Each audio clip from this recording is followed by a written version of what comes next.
I got you.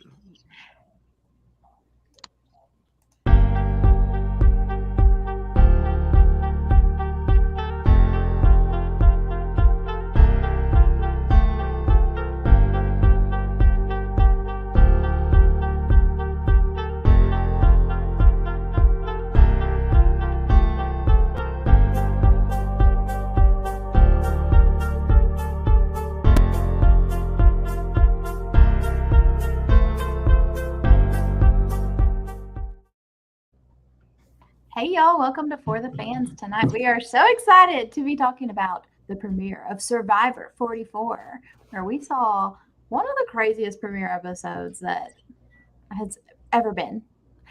We saw what? 4 visits for medical. We saw an idol. We saw votes negated and lots of new advantages. So bird cages and everything else. Bird cages and all kinds of stuff. There's so much to get into. So excited to be talking about it tonight.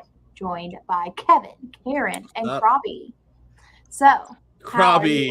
Krabby. Yes, I gotta change that next time. I'm gonna do it. What'd you think? So happy to be here. So glad to see the start of a new Survivor season. So glad to have Robbie back in the fold, to have Karen here full time. Wow, oh wow, oh wow. It's just so happy. So happy for the start of the new things. I didn't think I was going to love it as much as I did. The first 10 seconds that we got, literally the very start of the season, is Carolyn sitting there and production talking. And it was amazing to actually see that, because those of us who want to be on this show, you always wonder, okay, what's it like to sit there? And it was literally like production's like, just say anything. Just introduce yourself. This is the easiest one. This is the easiest one. That was the best part. When he's like, this is the easiest one. You could hear it in the producer's voice, or whatever you want to call him, just being like, man, it's going to be a long season. Yeah, I think this is going to be a fun season. But yes. I also thought this was going to be the season where my winner pick actually made merge. And let's just say it couldn't have gone worse for me. Womp womp womp. Yeah. So I've got that in here in my notes. Carolyn confessional. Like, this is something that we get every once in a while with Big Brother, where we do get to hear, like, the Big Brother voice, like, breaching the fourth wall there in the diary room. And it happens quite a bit on the challenge, where, it'll say like, hey, what did you think about this? And they will have them talking back and forth with the producer. But I feel like this is a first for Survivor. I don't recall any other time where we have heard the producer's voice, except for one of those "He shall not be mentioned" from 39. But other than that, no, you don't normally hear it.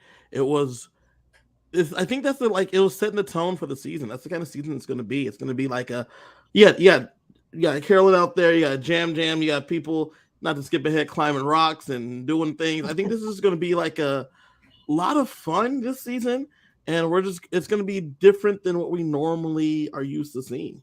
Well, and you can't forget the fact that they're busting out a new podcast, right? And the whole point of the new podcast is to go over what is it like to produce the show? What is the behind the scenes? Why do they do the things that they do? Why are there new advantages? What's the motivation as a production team behind that? So I have a feeling that they're going to slide some of that into the show to get people more interested in that kind of topic, and that'll drive potential viewership to the podcast as well. That's kind of why I assumed it was there, other than the fact it was just funny to start the season with. Without what you think you would see, you kind of shake it up a little bit. Yeah. All right. So, Karen, let's talk about this marooning. What do you think about, losing the tradition of having the boat and jumping off? But, this is how it's been the last few years. What do you think about this? I mean, I'm not opposed to, I'm not going to say I'm not opposed to any Survivor twist or way that they do things, but the biggest thing that I dislike is variety. So, all right, so we've got 3 tribes every time. Is that forever? Like, I like a little variety, So this type of marooning, fine, but maybe all the time, I don't know. At the same time, like, I don't know that the marooning is that interesting when they're fighting for supplies unless someone's like stealing or something crazy's happening. But I guess, do we really need it? Well, especially nowadays, what they're saying that they're making it as hard as possible. They're making it harder. A marooning seems less important because you have to earn everything Jeff says. So if you could just take things off a boat and throw it in the water, and then you got it, that you didn't earn things the way Jeff wants. Yeah, I hear what you're saying with that, but then again, they're just showing up to the beach. Right. I was going to say, like, at least make them swim in from the boat. I miss it. I get it. I get it. It's kind of They're not just overly showing up produced, on the but beach. You're showing up on the beach so that way Jeff says, "You yellow shirt, yeah, you top hat, you beard. How does it feel to be on Survivor? You sitting on your house, and now you need that. And then after you do that, you then have to do like they've introduced this new competition from Jump where you have to like earn your whatever it may be. That's the for you to marooning get now. going. That's exactly. It used to be you have That to is the earn your marooning. resources on the boat. You had to be smart enough to find them and make choices. Do you take the chickens or do you take the eggs? You know, like Correct. what are you taking with you? The shovel or the flint, whatever it is. And now it's kind of like it's similar but more simplified. And I'm not sure if maybe there was just behind the scenes a crap load of logistics that were frustrating with doing that boat when they could just say, why don't we just land on the beach and do a challenge? Maybe that's just easier to do as well for the value that they get out of it. But I missed the boat. I missed the frantic, When oh was crap the last moments. time we had a boat, right? When was that? Maybe 41. David versus 40, Goliath. 42, we had a boat. Like, Okay, so Like a 41. big boat? 41. Remember 41, Karen, that Jeff turns the camera around and you see the whole crew, and he's like, "This is the crew. Yeah, We're yeah. shooting a TV show. Everybody's on the boat. Now let's start the marooning. You're gonna go around and then come on back." And then like one of the tribes didn't even like unclip. Like Yeah, that was Yeah. like- Yeah. Liana Yeah. Liana and Okay, I remember. Tiffany. Yeah. I mean, I like that. There they had to like find their oars and then they had to row into the beach. Like, I'm kind of with that. Like, Yeah. What- That was what's there for funny me? because You know, though, I like this. Okay, so just getting into it, there's a challenge to begin with. I like the challenge because of what they were able to do the season with High, where they were able to like have them run around the corner, and then when they were off camera, they were able to like to have like an advantage over there and stuff with Drea and High in them. Yeah. I like that aspect. I like them having those kind of opportunities, but like you don't really get that in like the marooning. There'd be like a single thing hidden under a thing. Like that's not as fun. I like when the three of them came together. They're like, so we gonna do this together? Yeah, I guess. Blood, mud on the faces. Let's go. well, let's get into blood and mud because that is a natural segue. Yeah, we see this challenge start off immediately. Like, y'all are in pairs, you have to go get the puzzle pieces. And the very first little thing they have to go under, Bruce missed his head that time by inches. Like, it was close. My husband was like, damn, he almost smacked his head. And then I mean, no sooner gets the sentence out of his mouth that boom, he hits his head, slices it open, covered in blood. Concussed, immediately concussed. I watched because okay, if you watch them running on the beach, their tribe is in the back because the direction they need to run. It's him and Carolyn going first, I believe, right? I think it was Sarah. Bruce and Sarah going first. So they're running, and you watch Bruce like come here, then pass the other people, so that way he's one of the first ones there with Brandon, and then boom. Like you say, this is the first one, then boom, hits the second one. I was like, oh, that dude's concussed. And then the moment he like turns to Sarah and says, you can go first. I was like, oh, he is concussed. This nigga has a concussion. I mean, I'm not going to lie, because if I smacked my head like that, I'd have been like, Stop the challenge. Stop the challenge. It ain't for me. That's how I would have been if my head was bleeding like that. I would have been like, whoa, we need to like deal with this. Maybe not put mud in it. Like maybe not put mud in it. Yeah, and say his natural instinct wasn't like, okay, like I'm gonna spread germs into my head, but it was like Oh my gosh, I just smacked the crap out of my head. Robbie, Like, you play hockey. You're from the Great White North. Indeed.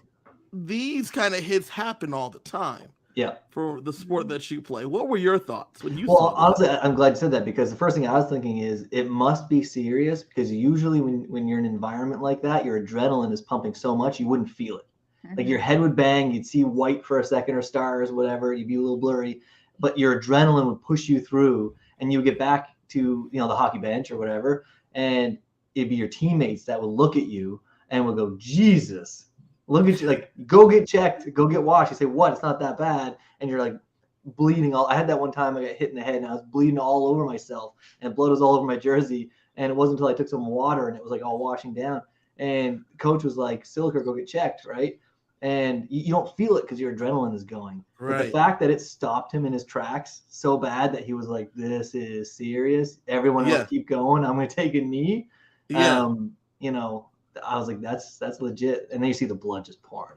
yeah. When he finishes that first part, he goes after Sarah or whatever, and then he comes back. And when he comes back, just like, bro, are you okay? He's like, I'm good.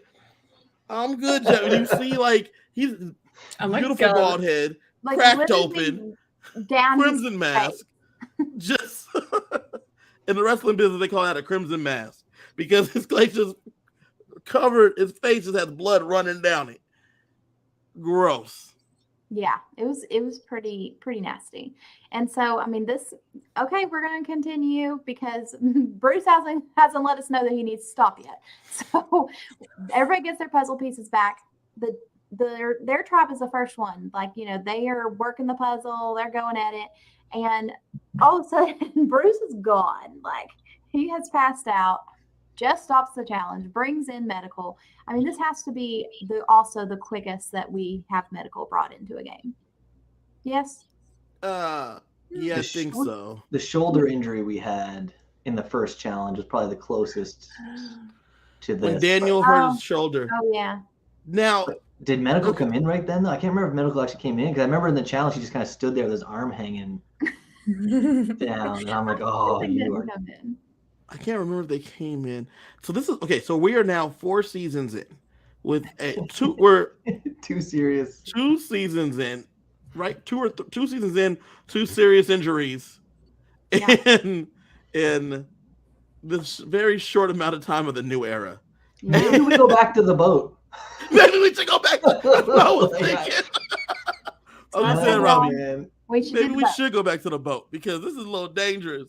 And I mean, Dawn says even in the chat that she was literally said out loud watching it that this man's gonna hit his head, and then bam, it was hard to watch. You just knew it was happening. You knew it was coming, and maybe Robbie's right. We need to maybe re-talk about this boat situation. Maybe the marooning don't have anything out there. I don't remember many dislocated shoulders and cracked, foreheads off the jumping in the water. Not many people landed on the boat, Exactly. All right. So medical comes in, but hey, Bruce is okay. He just, had an adrenaline crash, and that's what made him pass out. Not the blood loss, not, the heat, everything else. So Bruce comes back in. We're going to do this puzzle. We quickly see this Tika tribe, the purple tribe that he is on, finish their puzzle. Okay. Here's another thing we're going to bring up. We see the other 2 tribes copying their puzzle. So, this is another common thing that happens in the challenge where when they finish their puzzle, they destroy it. So nobody else can copy it. Do y'all think that this is something that can be done in Survivor, or will we see it done in the future, knowing that they end up in last place and they were the ones that figured out the puzzle? Maybe if the other 2 tribes can't figure out the puzzle, Carolyn's eventually able to get the ring off. Can they do it? Can they destroy the puzzle? They should have, but can they?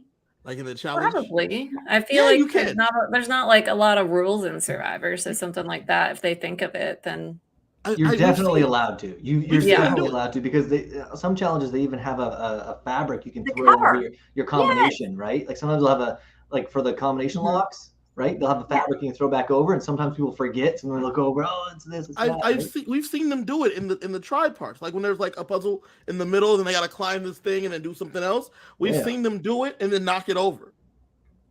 Yeah. Once Jeff says you're good. Mistake on the Tika part. Yeah. So, these girls, they're gonna copy this puzzle. So smart. But our girl, so smart. Our girl Carolyn. Bruh. Highlight of the episode, and probably going to be a highlight of the season. She's a character. I mean, at first it's fun, and it's kind of like reminds you of like whenever you're at the fair and you're like getting to hit the hammer on the thing, see how strong you are. She's like, wee, like tossing it up in the air, just having a good old time, like she's at the pants off. Before she takes her pants off, Karen, the way she's throwing the ring is with no kind of urgency whatsoever. If I was on that tribe, I don't know what I would not be as supportive as they were. The moment that who was next to her? The Green tribe. Claire. The moment Claire's like looking over, if I'm standing over there, I'm like, Carolyn, you need to figure something out right now. Claire's about to solve this puzzle. So you need to figure something out right now. So Carolyn, wee.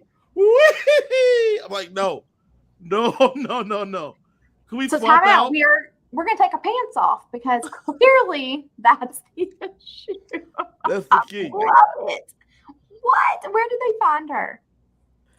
Who knows? Probably a single audition tape. What? That's all you would need. That's it. That's all you would need. There's not many Carolyns around. That's an easy pick. When Carolyn said, I thought the moment she did that, I thought back. I believe Carolyn was the one that said she's kind of like Nora. Yeah, she is. And I was like, yeah, no, I can see it. Accurate.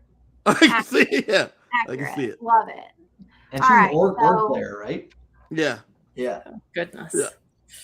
Yeah. So maybe she gets better.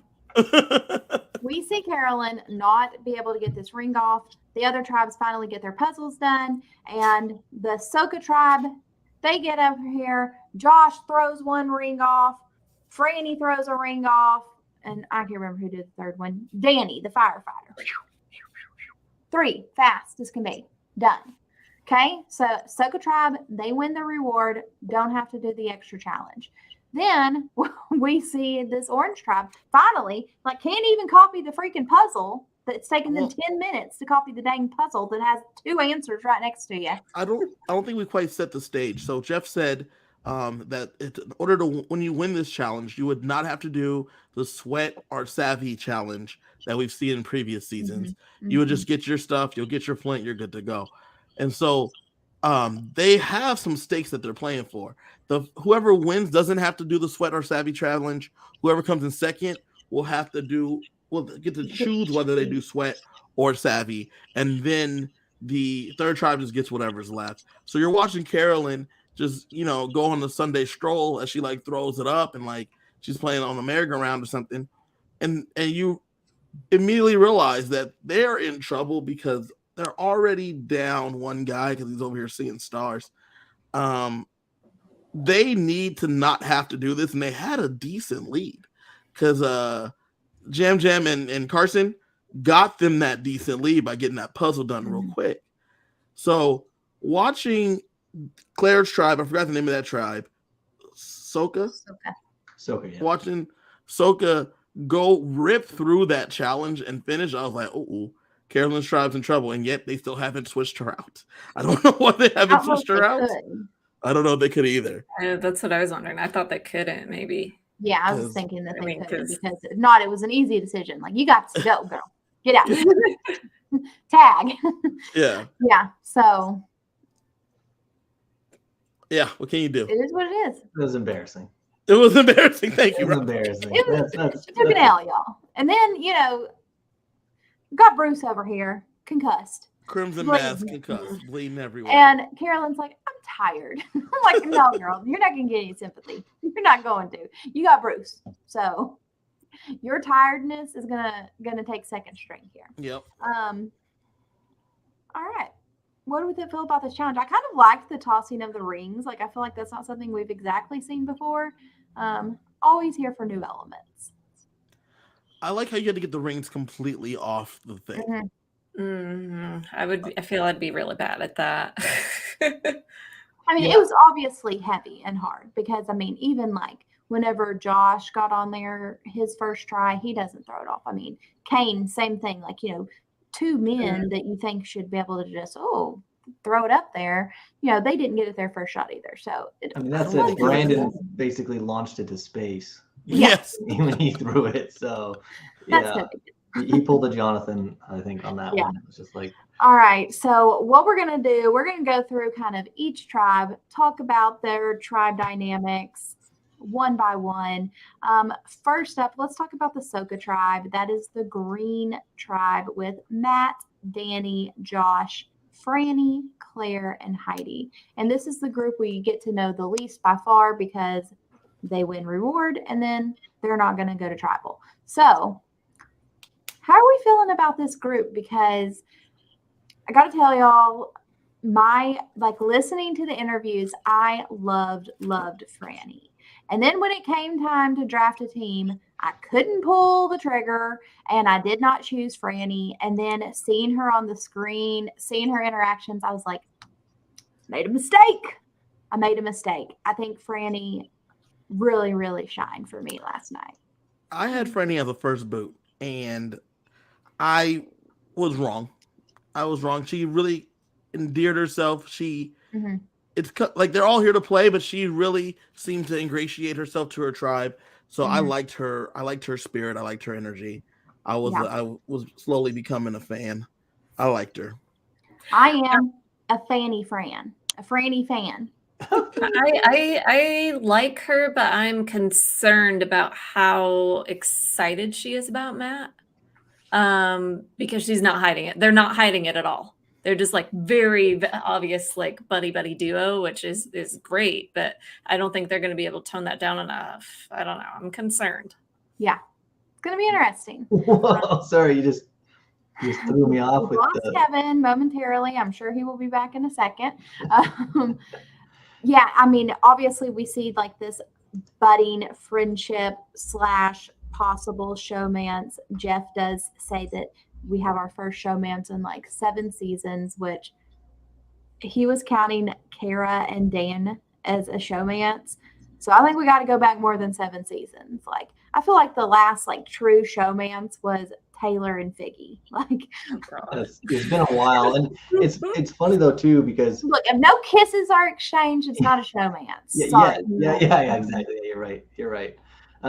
One person that stood out for me though too was Heidi, and I came really close to drafting Heidi with my last pick. I ended up picking Matt. It was between Heidi and Matt on this tribe, and I ended up going. I initially said Heidi, and I was like, wait, I'm changing it to Matt.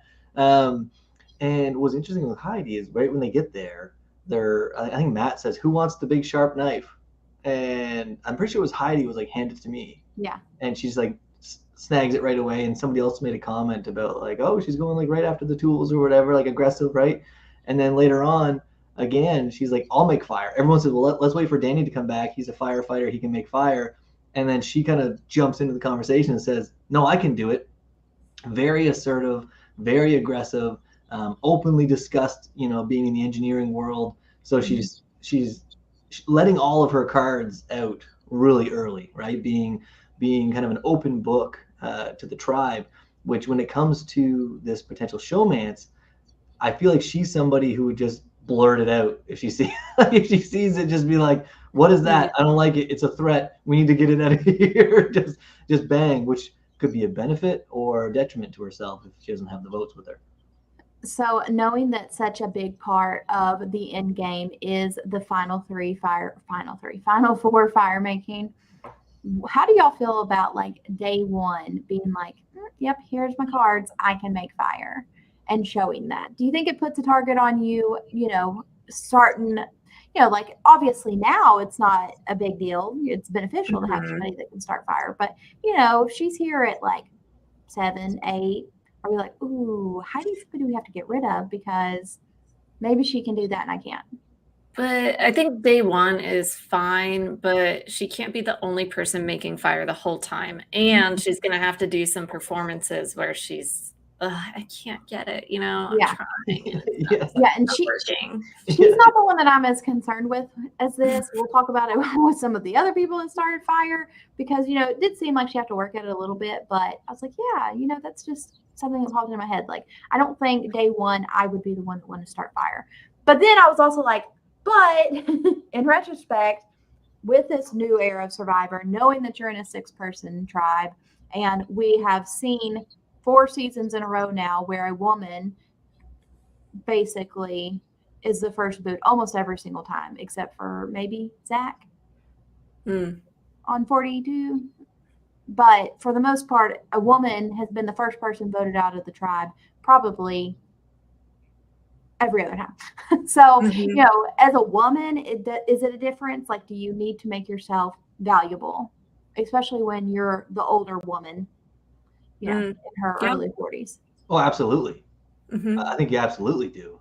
You know, the way the world is, women are coming into this game with the assumption that they are less valuable at the starting of the game because the challenges are physical. And on average, the casting is typically of bigger, stronger men than the women. You could easily cast it with bigger, stronger women than, you know, smaller, weaker men. Like that exists. That's just not how it's casted, right? Or casted. That's not how they cast the show. So yeah, you got to find a way to show that value to the tribe and to whoever's making the decision. And not only that, it's not am I stronger than everybody in the tribe? It's am I stronger than the rest of the women on the tribe, right? Because that's just basically how the history has gone, as you said, Kathy. Yeah. In my opinion, I just one minute. All right. So, Kevin, any thoughts on this Soka Green tribe? Anybody really stand out to you? Claire. I mean, yeah. Like, Claire has this moment at the immunity challenge that we'll get into that was just really, really great. Loved it. In all honesty, Claire, Danny, and Josh all really spoke to me on this tribe because Josh was better than I expected. Like, and he has, and you don't even see him. And you can already tell that they seem to like him. And we don't need to see them seeming to like him. You know what I'm saying? Like, you can tell that based on when they're all like floating in the water and then they're hanging out and they're just chit chatting around, you're like, Josh is like in a good spot, but like, we're not seeing how. I feel like I had almost the exact opposite. Oh, those 3 to me, like, they didn't speak to me a whole. Claire did. Claire did. But Danny, Josh, they did not speak to me. Much more impressed with Matt than I initially thought I was going to be. He's just like really kind of self-deprecating. He does remind me a lot of Owen. I think he's going to fit in well and that he's going to be a number for people. But what a likable little fella he was. And I just was not feeling him at all reading his bio. And so enjoyed him as a character and impressed with Heidi and her little fire making skills. So, I mean, I was impressed by Heidi's fire. I feel like the direction of the tribe goes in the opposite direction of what you're thinking, Kevin. Well, I think Danny's in trouble in that one. I think Danny's in trouble. Yeah. The only reason why I say that is there was a line that they put in the edit was something along the lines of I was hoping that there would be an obvious pick and that there'd be someone who was dislikable or whatever and that everybody would just know, oh, that's the first one to go. And there's nobody like that here. And I'm like, if there's nobody like that there, then that means it's you, right? That's exactly it. And I'm just, I was thinking the same thing. Don't say it out loud. Don't say it out loud. Well, I was thinking the same thing until I got to the challenge, and he was very valuable in the challenge. True.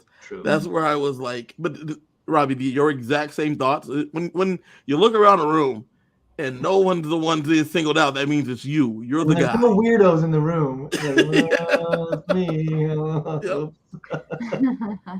Yeah. I think if Absolutely. Like, as the saying goes, like if you're pointing the finger at somebody, there's 3 pointing back at you. Yeah. Well, little buddy might be coming back on you. So that'll be interesting to see. Karen, what are your thoughts? How do you think things are going to go on this tribe? Honestly, I feel like I just need to see more. Like, yeah. There's just like, for me, not enough to really go on to make First any. impressions, Karen. First impressions. That's what we're here to do. I think Franny and Matt are going to be singled out I think so too. pretty quickly. I think so too. I don't know. Kylie loves him. Loves the love. Kylie loves love though. You know what I'm saying? I Kylie love loves love. love. More best friends pretty quickly. I love love, but I mean, in the history of a lot of these shows, are showmances targeted early? Very rarely. Like, people always let showmances get far into games. Like, why? Showmances are so few and far between though in Survivors. In Survivor, yes, but I'm talking about, but historically, they're showmances. Yeah, I mean, Robin. But a lot of times, like, at least one person in the showmance is just not a threat. They are somebody who just, oh, look, I'm on Survivor. Like, that may be Matt. It's usually not the nerdy ones though that are in the showmance. It's usually like the dumb pretty people. And like, Yeah. All right, so let's go to this Ratu tribe. This is the orange tribe, consisting of Matthew, Kane, Brandon, Lauren, Maddie, and Jamie.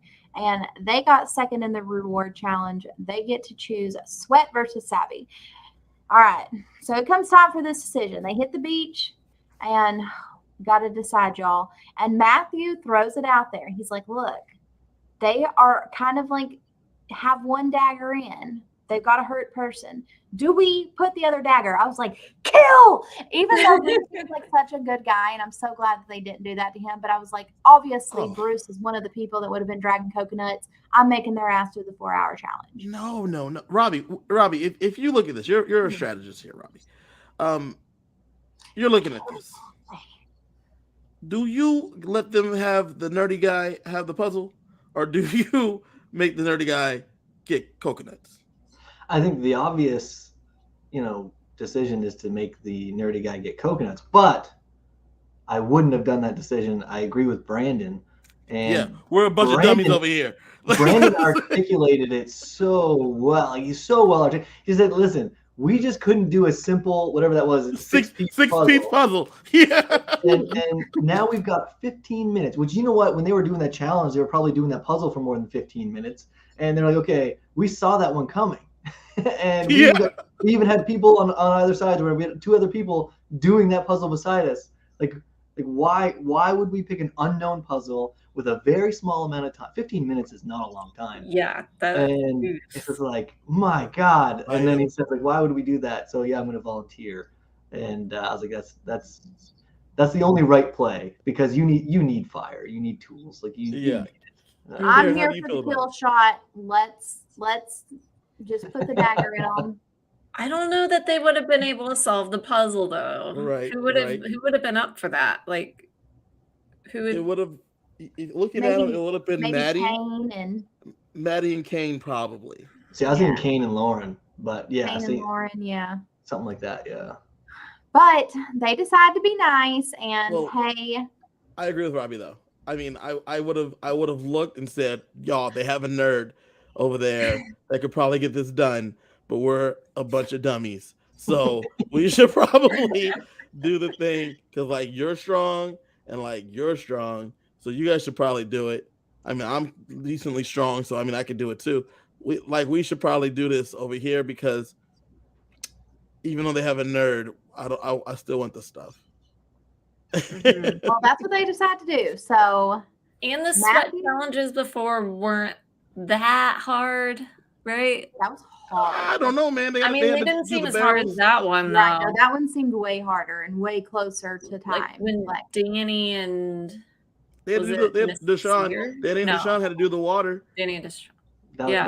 That looked hard, man. Like it looked hard, but not like that. Not These like guys that. screwed up though at the beginning, because if you have a certain amount of coconuts that you need to move, then your main objective is to minimize the average time per coconut. So when you have the easy coconuts, you need to make up all your time right there. Then it brings your overall average time per coconut down. They should have been moving that bag so fast at the beginning to get the first 10 done in like 30 seconds, not literally, but just bang, Yeah, bang, bang, as bang, fast as bang. possible. And But they were Brandon, saying, Why they didn't do the puzzle? so, right? So that's why they didn't do the puzzle, right? Yeah, exactly. So they did the same pace basically the whole time when they could have made up that time early, sat down for 2 minutes, got your breath back. All right, now let's do the hard ones. Yeah. And your overall time would have been a little bit better. But again, they chugged along. So they are out here just putting in the grunt work. The other 4 members, they're going to start, building shelter, gathering palm fronds, and lo and behold, there's a mystery bird cage in the forest. What do we think about this extremely public advantage? Because So you walk up on it, and there's a bird cage sitting there, and there's a lock. I don't know why they didn't just try to break the bird cage. That's what we were talking about. Production must have said, yeah, they like, told You them can't to. break the bird cage. The bird cage. you saw, I know some other tribe. You saw Jam reaching his Jim fingers in. Jam could have got that candy right He out. had of his fingers on it, and then all of a sudden Yeah. they're like, hands away from the cage. Like, what? Gotta use the lock, guys. Gotta use the lock. Gotta use the lock, guys. But I got it right here, guys. I have it on my hand. Gotta use the lock. Brandon could have went. Yeah. Yeah, just pried it apart. But That's what it. I love is like they see this bird cage, and Kane is like, yeah, we need to be, having some fresh coconuts for them on the beach. And Lauren's like, are we not going to talk about the bird cage? We're not. We're just getting these coconuts. Let's keep it going. We're talking about the bird cage. I'm like, Karen, yes. the 4 of us. What are they doing? Karen, the 4 of us walk up on a bird cage. What are you doing? I'm not doing anything. I'm just gonna watch you 3. You just gonna sit there? Yeah, that's probably, honestly, I probably would have got everybody to go looking for the key. That's Because my assumption was there wasn't a key on the island. I looked at that cage when I saw it. I said, how amazing is this? We're going to go week after week after week with this cage sitting there, just melting their brains with how are we supposed to get in it? When they go to challenges, they're going to be looking for keys. When they go to tribal, they're going to be looking for keys up by the urn. They're going to be looking for keys on this chessboard that's sitting there that I think should actually hopefully play a part somehow. Like they're going to be looking for clues everywhere. I was looking at the bag that was hanging, and it had different colors of beads, and there was little like wood chips that were basically in between the beads. I was like, oh, it's a combination. They have to figure out the code. I was overanalyzing this thing so much, thinking that there's some trick or clue they're going to find eventually. And then that's going to be the big episode where someone gets into that cage in the middle of the night without telling anybody, gets it out, and it's, an extra vote or it's an immunity idol, whatever. And then, no. Or at least like Super let it simple. come from Shipwell Island.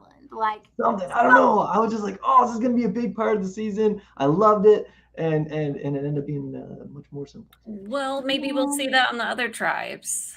Fair. Yeah, it's true. We only saw one tribe go for it, really be able to get into it. I know that if I ever have, I know that gave me an idea, because if I ever have kids, I'm going to have a bird cage, and if they do bad, I'm just going to take their like iPad or whatever and put it in the bird cage, and then put a padlock on it so you can see it, you can hear it, it's there. You still can't reach it, but it's there in the middle of your room. I want you to see it and know that your phone's in there. And That's so cruel. is that not a great idea, though, Rob? You have kids. Is that not a great While idea? I'm on Amazon buying a Yeah. Yeah. Lock up their stuff, because they're going to see it. They're going to think about it. They're going to start looking around the house for the key. The key's at work. Like they don't know the key's at work. But I was thinking, like, when somebody finally gets into it, they're gonna put a rock in the bag, and then they're gonna close it back up again. They're gonna do something, and no one's gonna know that it was even open, and it's gonna be epic. They're gonna throw the key in the water or something goofy. Yes, please let this happen on one of the other 2 tribes. Like, yeah, I have high hopes. Well, I mean, so do we want to talk about what's in the birdcage? Yeah, so we can go ahead and get into it. Lauren, the one who wants to get into the birdcage, is eventually going to go off to Shipwell Island. And they're like, hey, you know what? Lauren's gone. You know what would be a good idea? Let's look for the key. I was like, well, that is disrespectful to Lauren, who wanted to get into that birdcage. But okay. Right. So Matthew dictates, let's use the buddy system and let's go out searching. Love this. Like, love the forethought there of him getting everyone to buddy up. So, there's always somebody kind of watching you. And from listening to Exit Press, it sounds like Matthew also like dictated it into like he split up the people that he trusted to oversee somebody that he did not trust. So really, really well thought out. But yeah, they do this. Kevin, walk us through what Brandon's off with Maddie, right? And then Matt's off with Kane and Jamie Lynn, right? Mm-hmm. Yeah. That's the breakdown. While they're out there, Maddie and Brandon are looking. Brandon finds it, and then he like tries to hide it, but like Maddie sees him trying to hide it, and then he sees Maddie seeing him trying to hide it, and so then he knows that Maddie knows that he knows. You know what I'm saying? And Maddie knows that Brandon knows. So they're like, "What do we do here?" And then this is where I loved it. The reason I talk so much in the circles is because Brandon's like, oh, I'm going to try to hide it. But then if she knows, she might tell everybody, let me see what she wants to do. And then she's like, we should hide it. He's like, oh, if she wants to hide it, then I don't want to hide it. Like, I want to do whatever she doesn't want to do. Like, that is what I don't want to do because I don't really trust this girl. And she's like, and I loved this. Maddie goes, I was like, we should hide it. And then he wanted to tell everybody. So I knew immediately he didn't want to work with me. And I was like, she's right. Such a good read. Yeah. Such a good read. Yeah, I think this is the case of a really, this is an ironic statement, I understand that. I think this is the case of a really good player, potentially, coming up with a really bad player. And I think Maddie is right here, bang on with everything that she's doing. Mm-hmm. I think she saw him catch it, didn't say anything, waited for him to come back and see what's he going to do. And then he comes back and says it. And then before he blurts it out, let's just talk about it. He's up. Come back here. Let's talk about this. Yeah. And right there, she's showing, let's work together. As much as Brandon doesn't want to see it, doesn't trust it, she's saying, you and I could actually make something right here and nobody would expect it. And Brandon's like, whoa. This doesn't feel right. Hey, everybody. I don't know if it was a really bad player with a really good player. I think Matt's a really good player. Don't get me wrong. I don't know that Brandon's a bad player. And I say that because he had the wherewithal to be like, I don't like the fact that she'll have this thing over me. So I'm going to make sure she does not have this thing over me. That's fair. Right. He still could have played her trust, though. He still could have done the exact same thing after he built this little thing with her. He still could have went over to Matt or to Kane or Matthew, whatever, and said, hey, listen, I don't want to blow it up because she thinks it's a secret, but I got your back. Here's what actually happened in the woods. We're all together. Let's see if she's trustworthy to you. See if she tells you what. Like, he could have played that a little more strategic if he wanted to build that trust. I just don't think he's there. I don't think he's there when it comes to the thinking, 2 or 3 steps ahead and giving people the benefit of the doubt of playing along with him to get them to trust him. Right. He's basically a bull in a china shop. Just, hey, everybody, here's what we're doing. Here's my hidden immunity idol. Well, it was very public. Yeah. Yeah. Well, what I would have loved to see him do is share this information only with Maddie and then pull a Jesse from last season when Dwight slipped him the idol and he's like, ooh, I have an idol now and only one person knows. So, if you're in Brandon's situation, like, okay, I have an idol, Maddie knows, maybe Maddie needs to leave because then you've built trust seemingly on the outside. But if you're able to kindly show her the exit, then you're able to keep your secret. And here's the thing, though. Like, I don't think he's that player. I feel like Brandon was in a better place than Maddie all along. I feel like he has Matthew, and I feel like he has a little bit of a connection to Lauren already. And then he was building a connection with Kane, and Jamie Lynn's all over the place.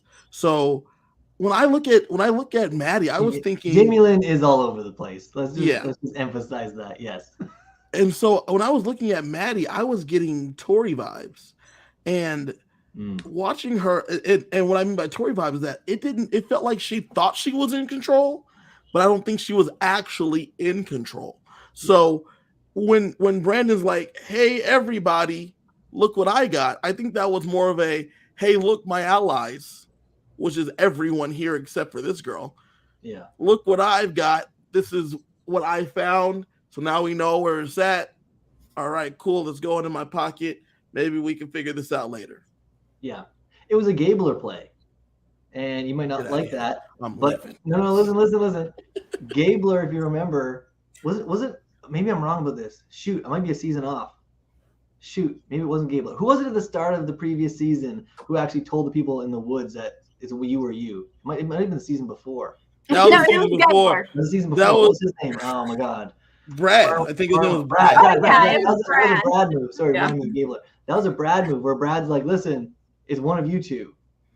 Like, basically just openly saying, like, I don't think it was going to be correct. I don't trust you. And there's other ways to do that. There's other ways to do that. But yeah, Brad, that was a Brad play. Sorry, Gabler. Yeah, don't give credit to Gabler if you can help it. I'm an anti-Gabler guy. Well, anyway, don't be a hater. All right, so either way, Brandon has this very public idol secured. So the other big thing that happens is we get Matthew.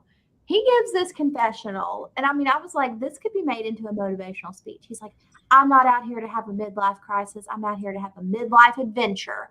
I was like, yes, come on, Matthew. And he is going to go climb the rock. Robbie, how do I know that this was Kylie's favorite part? Yeah. Right? He says, he gives the speech, "I'm here to have a midlife adventure." You then get the wide drone shot of the rock as it goes around the rock. You see this man climbing, everyone covering their eyes as they watch as he climbs this mountain. And I'm like, this is a Kylie moment right here. She loves this kind of stuff. It's like a giant metaphor here, wrapped up in an ankle injury. Yes.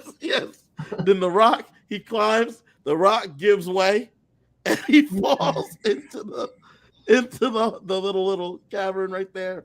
And I was like, oh, that man's hurt. That was real.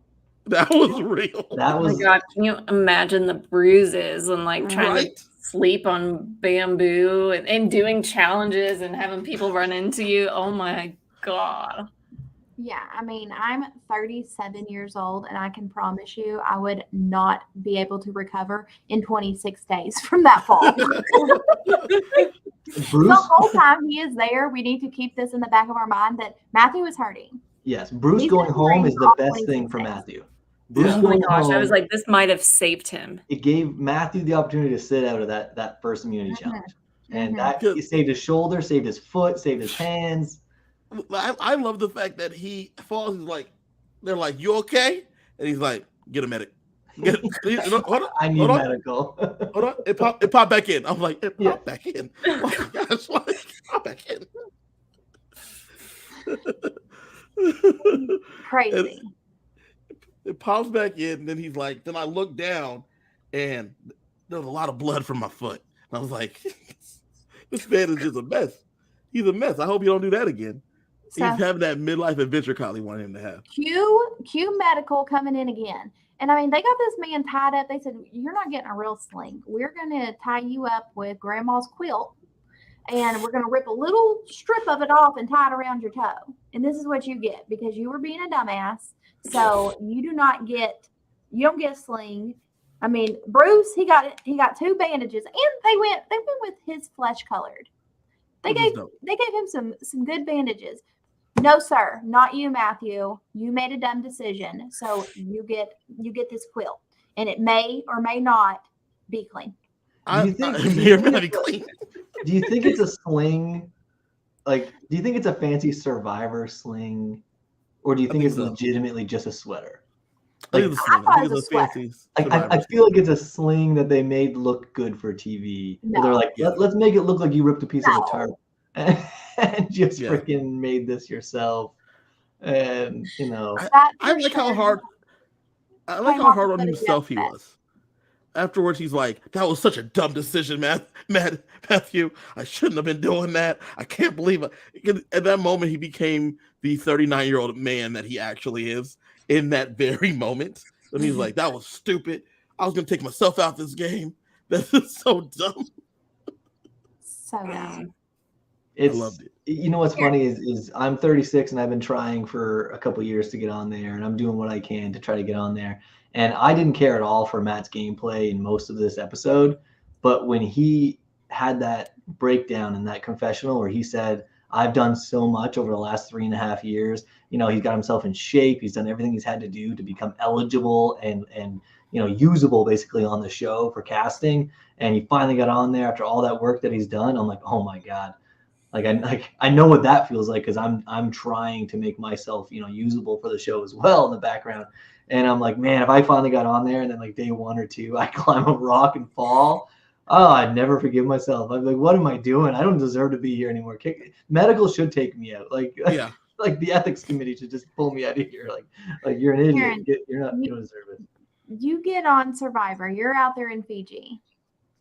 Like, are you going to be going on adventures, or are you going to be like wrapped in bubble wrap? Because I'm going to be like, oh my God. Well, all right. Like the older you get, I feel like the more like injuries hurt.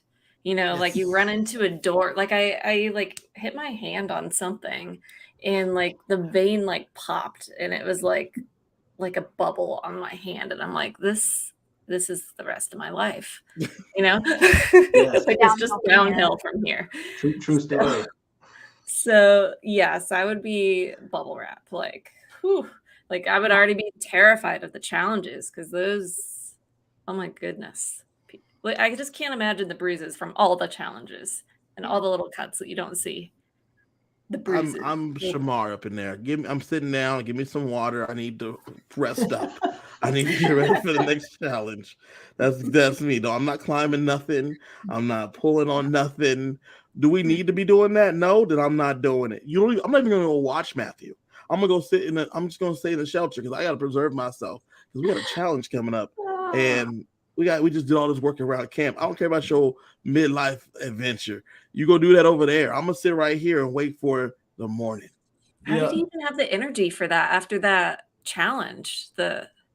He didn't. That's why he fell. that rock didn't give way. His arm gave way. That's it. All right. Any other thoughts about this Retu tribe? We will be coming back to them in a little while. We'll talk about the overall dynamics of what's left. Any other thoughts? Nope. All right. I'll just throw in that it was funny that Jamie Lynn basically fell off the boat at the very beginning. I don't know how I skipped that at the very start, but that's such a metaphor for what I feel her game is going to be. like missing the boat, or I don't know how you fill it in there, but yeah, I thought that was funny. All right. So the Tika tribe, this is our purple tribe. Bruce, Carson, Jam Jam, Carolyn, Helen, and Sarah. And once they get to the beach, they discover they are going to be doing the Savvy Challenge. And our boy Jam Jam, he said he does not care about not offending people. He is not politically correct. You Asian, you nerd, y'all hop on this puzzle. And he just called it out, y'all. And I appreciate it. I don't know if I've never seen something like this happen, but Jam Jam was confirmed a star last night. Like it was, we go in thinking he's a star. Like Survivor knew, right? They like knew, because they give him that stinger lead for, so like, this is why you should come back for 44 or whatever season this is. This is 44, right? Mm-hmm. Yeah. They're like, this is why you should come back for 44. Jam Jam at the very end of the episode, after watching an underwhelming Gabler win, you get that little bit of of Jam Jam. Listen, I'm gonna do as much Gabler slander as I can for as long as I can, but you get that little Jam Jam, Jam. and then you go into the episode and you get everything you could imagine, and then some, because the dude's not terrible. He's not just a character, which Right. is He's insane. fantastic. He is Right. fantastic. He's fantastic in every way. He's hilarious with what he says. He's amazing in the challenges. He's hilarious around camp. He's productive. People love him. And just like Kylie says, he took control, and it's like nobody even noticed. Like Helen said that right away. She volunteered basically to do it, and then he says, "So you two are going to do it?" like it's you two, right? You've got glasses. She volunteered. Done. Yeah. And he's like, okay. And Carson was like, I was trying not to like let people know that I'd be good at puzzles. Baby, you should have left them glasses on the boat. Then, because as soon as you came out here looking like Harry Potter, you were doing the puzzles. No, you're so right. You're so right. Carson Potter went out there and he's like, I wanted to be picked to do it. And you don't have to worry about it. Jam Jam got him. Jam Jam was like, you were in there, CP. That's what his new name is, CP for me. That's it. Done. He's like, CP, you're in. And he's like, good. I'm glad that they chose me. I love puzzles. All right, so we get to see Helen and Harry Potter come up to this puzzle, and I mean Helen's the star here. Like, I know that Carson probably could have figured it out too, but immediately she's like, look at I don't even know what the word is. I'll tell you, it was Nexus. The moment she said Nexus, I was like half looking at my phone, and then the moment she said, well, you see right there at the Nexus, I then looked up, I was like, oh yeah, she's gonna be good at this. Oh shit. Yep. I was like, they're definitely going to be able to do this, because if he is a supposed rocket scientist, you got CP, you got CP the nerd, and then you got Helen using words like Nexus. We all right. They're good to go. Yeah, It's gonna be a like that's the 6-minute kind puzzle. of stuff an engineer should be able to know. Yeah. Right. Looks like a nebula. And she's like, you see how it meets there? There's 6 rings right there. And then I'm like, 1, 2, 3. She right. She right. There's 6 rings right there. And here I am, like, can't even count the blades on my fan when it's spinning. The editor literally had to highlight what she meant. Yeah. So everybody would understand. Like, she's speaking English to us, but it's like another language sometimes. Yep. So I can't wait until the season's over. I want them to tell us how long it took them, because my guess is under 4 minutes. Like, they looked at it. She was like, there's the Nexus. It's 18. I think it took them probably 8, because they probably counted 3 times just to make sure. Yeah, she already had the answer. She had the answer triplicate. lickety split. So good for her. They also be sis, and they're like, look at that, and they're still over there dragging coconuts down the That beach. was Jam Jam. That was the best part. Jam Jam's like, and they're still dragging coconuts right now. And I was like, this dude right here, star. So we get them also finding the bird cage. The best part, once again, our boy Jam Jam, he's like, wow, look at the fun little bird cage. And he is so excited. And you have to be excited with him. Like, he just has such a contagious energy. Yeah. And he's like, maybe it's candy or, and just, but at the same time, he's in there and, he's feeling how heavy this is. So, I think our boy Jam Jam's sitting here thinking, when I get this idol out of here, I need to know how many rocks to put in. That's the thing. We didn't talk about that, and I loved it. And this is one thing I wanted to ask you guys. So when Brandon does open the bird cage, it turns out there's an idol in there and an extra orange, like, wristband thing. And there's 2 notes. One of them says that, this is a human idol, yada, yada, normal jargon. Second one says, this is just a regular orange band. Do with this as you like. How amazing is it? I want to see this happen. I want to see someone find it in the night, take out the idol, put the idol in their pocket, leave the orange thing, take out the other side, leave the orange note, leave the idol note, move upon their day. They've gift wrapped this for someone. They even put the parchment on multiple little sheets. 2 different sheets. Usually we have a big letter that says, here's the first step. Here's the rules. Here's when you use it. Here's the small print. All in one big letter. They had a little letter. Congratulations, you found an idol. All that jargon. The next one. There's also one of these. And it's like exactly what you said, Kevin. Yeah. I loved it. I feel like it's ruined now, though, because Brandon publicly announced it. So when they merge, that's going to come up Well, yeah. and ruin any fun. Well, but That's it that could long. be a thing of like, okay, let's say Jam Jam's the one that ends up finding the key, and he does this and puts the purple medallion back in, and let's say Carolyn finds the purple medallion. Well, you know, she could be sitting there with Lauren, who knows that there's this fake orange medallion out here, and she sees Carolyn with this little purple medallion. She's like, "Oh, you don't know what's coming, Carolyn." Yeah. But your ass doesn't have an idol. But, I mean, but I'm Lauren here will for know it. that. Let's see what Because happens.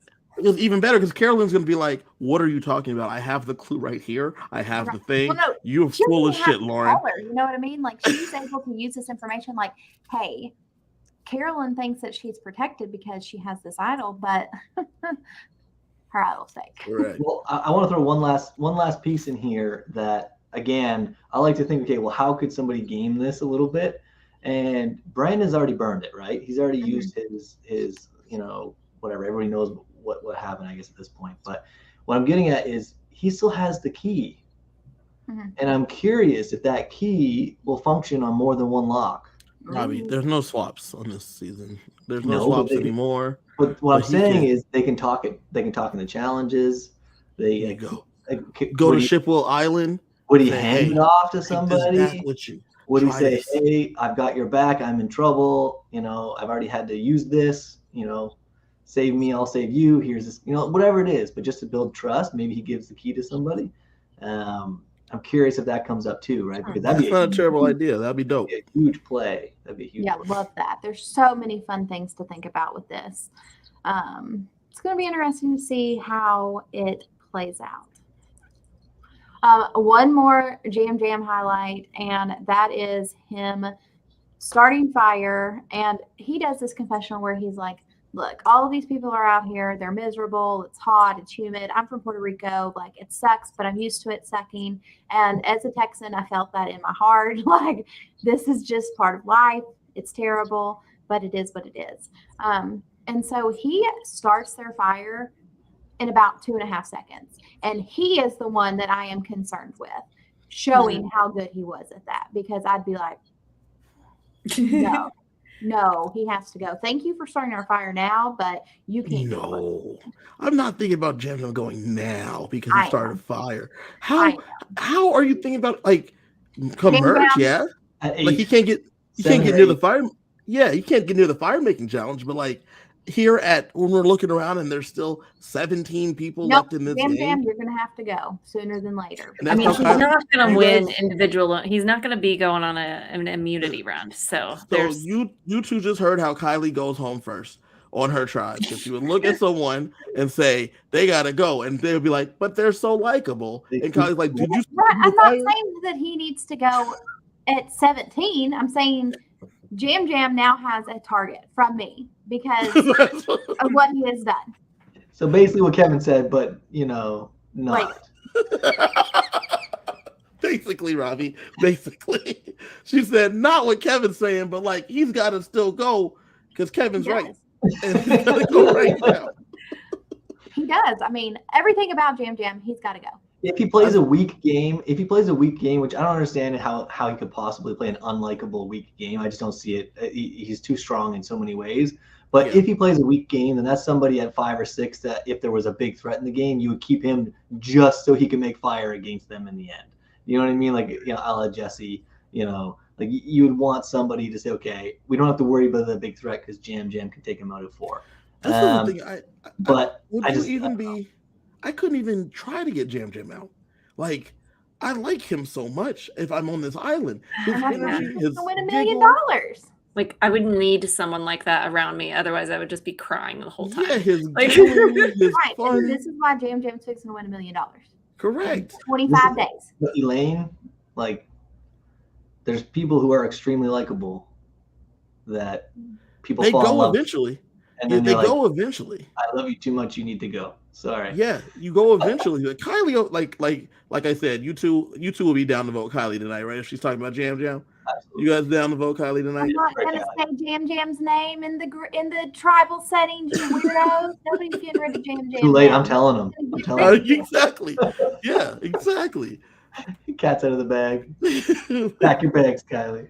Yeah. Anyway, forget y'all.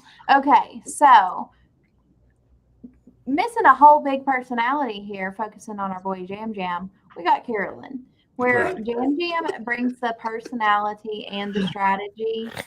Our girl Carolyn just brings all of the personality, all of it. I mean, all Guess of the you can shots call of it her that. facial reactions where she's like,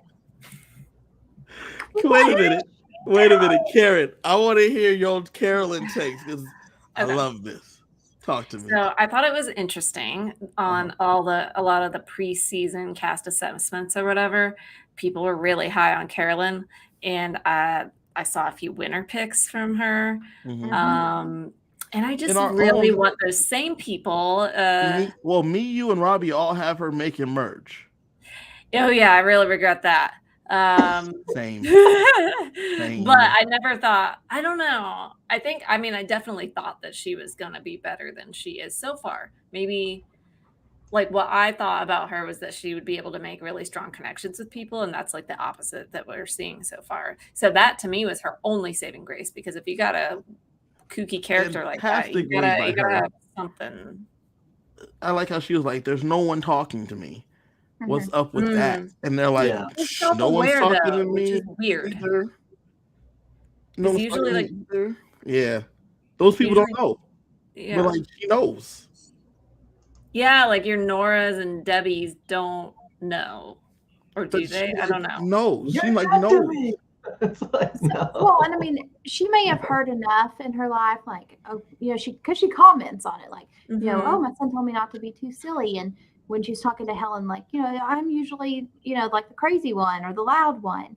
So I think she knows how she comes across, but if she is being truly authentically herself, she can't help it either. You know what I Right. mean? Like, Yeah. this is her personality. It's going to be for some people and it's not going to be for some people. And I mean, I am going to love Carolyn every second that she's on the beach for our viewing pleasure, but I'm going to take the same stance that I took with Marianne, and that she is not somebody that I could have lived with on the beach. And where Marianne had that really, charisma to her, I think Carolyn lacks it. But Well, what did I say in our preseason cast assessment? I said it's going to depend on if it rains, and it didn't rain, so people were able to walk away, and she was able to walk away, and she was able to give people space, and she wasn't trapped in the shelter with that intense personality, forcing it upon people. And I think before the season started, I had Carson, Bruce, and Sarah, I think, going before her. I think I had those three if I had to pick. Yeah. I can't remember for Yeah. sure.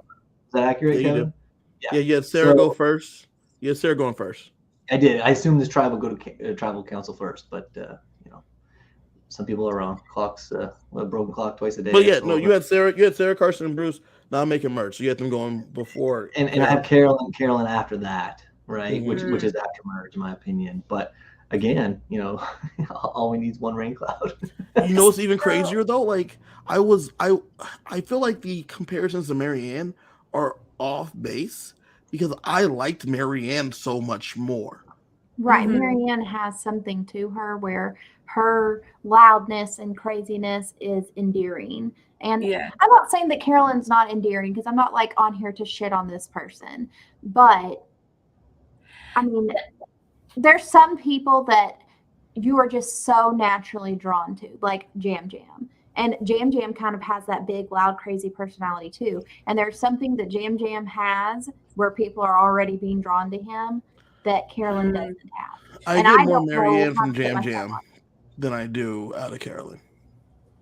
I think Carolyn must be lovable because she's employed. She has a family. You know what I mean? There's something about her, because if you first look at her, you're like, wow, that's a crazy person. I want like stay away, you know? At least Right. that's how I'm like, I don't know, I'm afraid of people. So, but if I'm stuck in a shelter with her and I actually get a chance to know her and whatever, you know, like maybe there has to be something there other than just like all the crazy faces.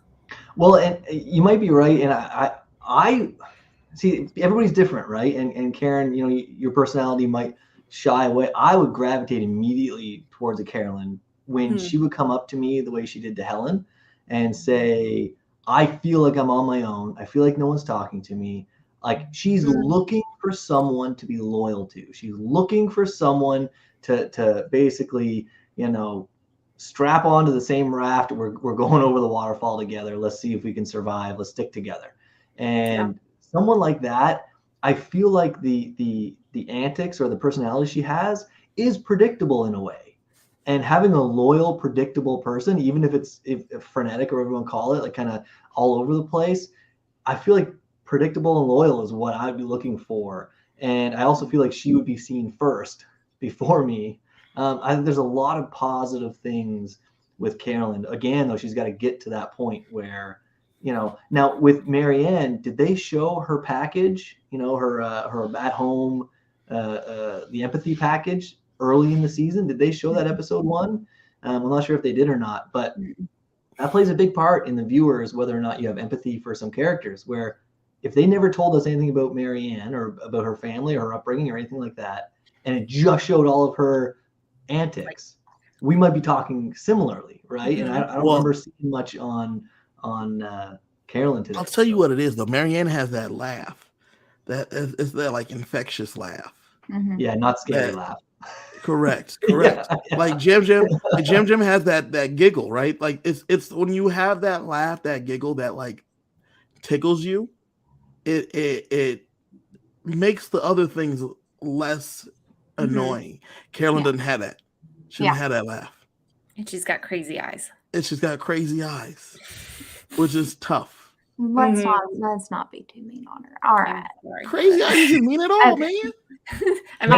Carolyn would be my ride or die. I'll say that. I'll say 100%. 100%. I need more time to get to know her to make a decision. But I'm going to enjoy her. I'm a little scared. But I don't think Carolyn's going to win this season. All right. So night falls, and Bruce, our guy, not doing well, and he's going to fall with the time too. So Bruce not feeling good. Call medical back out. They take his blood pressure. He is like at stroke level. I mean, concussions are no joke. That CTE is real. Well, I mean, he doesn't just have a concussion, but he's also probably dehydrated and exhausted because he's gone back to camp and worked all day too. That's what's crazy, right? Is that like he has a serious medical injury to begin with, a serious brain injury. And then you now have to tell your body that I need every ounce of you. So forget trying to heal me. We can't really worry about that. We have no food out here. We have a little bit of water, but we have no food. So we need to work all day to get this shelter together. It's only natural for night to fall and his body to be like, well, I told you we only have so much energy and you got that concussion. We're done, my guy. And he needs medical immediately. Yeah. I'm in a tough spot with this one because, like, ethically or whatever you want to call it, morally, I don't know what the proper word is here, but I found myself saying I hope it's real, and I hope he actually has a concussion. Oh, what? No, listen, because I thought it was crocodile tears. I thought the guy got a head injury, that was real. I thought he cut himself, and that was real. I thought medical checked him and said, you show no signs of concussion. You just have a bit of an elevated, stressful heart rate. They sent him back in. Medical comes back again at the end of the day. So yeah, he's basically fine, but because he's saying his head hurts so bad, we're going to take him out because of precaution. You can't put somebody back in who says basically my brain hurts. You got to pull me out of the game. But even when he was crying, there was no tears. When he was sitting in the camp, like he was so, I feel like I thought he was checked out. And then I felt maybe I should feel bad because this guy has a legitimate concussion. Correct. So then I'm debating, okay, am I an evil human being for thinking he's faking it? He's basically quitting because he has head injury? Or Kevin, am I an evil human being for hoping it's real so that's not the case? It's like, No, you're evil. You're evil for which thinking reason he's am I an faking. evil human being? Yeah, Because you're you see him evil for crying. He's thinking. quivering his lips and everything. No tears coming out. Wait. So are you talking about he's crying at nighttime with the nighttime camera? Oh With yeah, the no. Oh, with the don't tell camera me you that can't really nighttime tell camera wouldn't pick up if you can't see 4K his tears down his camera face. would pick up Listen, a couple He's tears. probably Okay? trying not to cry too. yeah. Oh, Listen, Probably trying to hold it Your in. Robbie. dream is going up in smoke. No. Day one. Robbie, I would be crying profusely if I was getting medevac day one. There wouldn't be this. Oh, I'll be back. I'm sorry, guys. I got. That's the thing, though. cut. Like watching him the way he faded, both times. There's no way he's faking that because, as I was saying, like I won't say there's no way, but the reason I don't think he's faking it is because just like any pro athlete, when they get a brain injury, you don't really know the extent of it till you do like a little X-ray. So they do a scan. I think the same thing happened here. They didn't do a scan out there on the beach. They said he sleep. Then his eyes come around with the oxygen. And they're like, okay, he's good to go. I'm like, how? There's no way this man is good to go because I just watched Tua get hurt on the Dolphins, and they said that man was good to go, and then he would season up the next time he had a concussion. Like that's not Yeah. Well, I mean, and not just the concussion, but like literally his blood pressure was at stroke level. Like you cannot have blood pressure that high. As soon as they said those numbers, I was like, oh, he is done. Like they cannot leave him in the game at that level. Like this sounds like he was panicked. So well, as people can think it's heartless, but I think he banged his head so hard he hurt himself, and 8 hours later he was like, F this, and no, get out of here. Listen, go home. Jeff has a podcast now, right? He had the official Survivor podcast. We're a very unofficial Survivor podcast, us here, but the official Survivor podcast with Jeff. Jeff interviewed Bruce, and he said afterwards, he made an announcement. Bruce will play the game again. Bob is saying it right here. Jeff said Bruce will play again for sure. And he said there's not a season plan. We don't know when, but of all the people from the new era, the first one that will be back will be Bruce. Yeah, because they're probably doing a medevac season or a first boot season. And they're like, well, that's an easy one. He said there's no season plan. He said they don't know when. Well, what's he going to say, Kevin? He's not going to say here breaking news. I believe them. I believe that there is no season plan and they don't have like a in the works idea of when it will be. But whenever they talk about a second chances season or whatever, Bruce will be the first one on the list to come back. My guess is 49 will be a first boot season rolling into 50, another all-star season. That's my guess. But okay. Yeah. back-to-back returning seasons. Possible. But that's why I think if he's quitting the game though, you don't get that. That's fair. That's a strong statement. That's a strong statement. Yeah. Robbie's being a hater towards me, towards Bruce. Well, being a hater towards you is normal. All right. So anything else to add about the Tika tribe?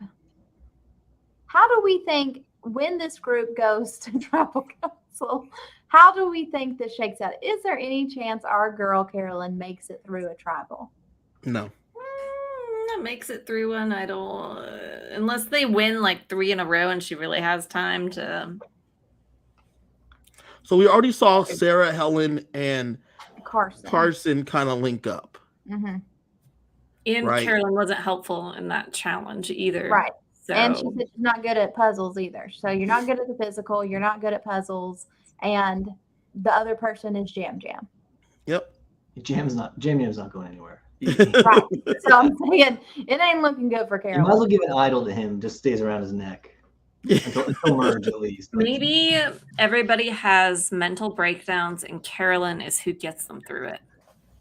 True. She's a counselor. Sure. Mm-hmm. Sarah was my first boot pick if that tribe went. So I'm going to stick with that until I'm proven wrong. I think that's still possible, actually.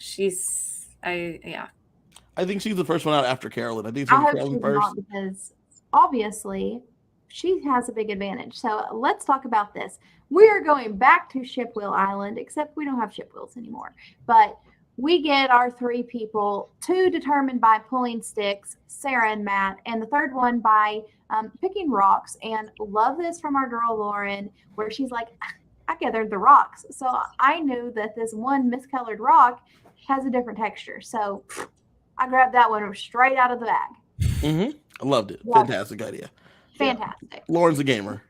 Honestly, the way they edited that too makes me feel like she might go a little ways because they didn't oversell it, and it was almost made for rewatch, for when you watch it back and you're like, yeah, she was there the whole time. Mm-hmm. All right. Hiding in plain sight. There you go. They go off. We don't get anything about them talking, so makes you think that at least a couple of these people may not stick around that long, or if they do, this isn't a relationship that is going to have any impact, these 3 together. Mm-hmm. But they get to the end. They must separate paths, and when they get there, they read the little plaque, and it says, hey, there are 3 packages in here. You must select one package. There are 2 lose-a-votes, 1 advantage. You have to pick one. After you have picked that one, if you've lost your vote, you can choose to pick another package. May lose your vote for 2 rounds, or you may get an advantage. And we get to see all 3 scenarios played out here. I love that. We get to see a person get the advantage, a person lose their vote once, and a person lose their vote twice. So if you're doing the dailies for the show and you see that as a producer, you bring it to Jeff. Do you run that to Jeff? Do you run the footage of the fact that all 3 of them did all 3 different things? This is the first time I think that the stats actually worked. Yeah.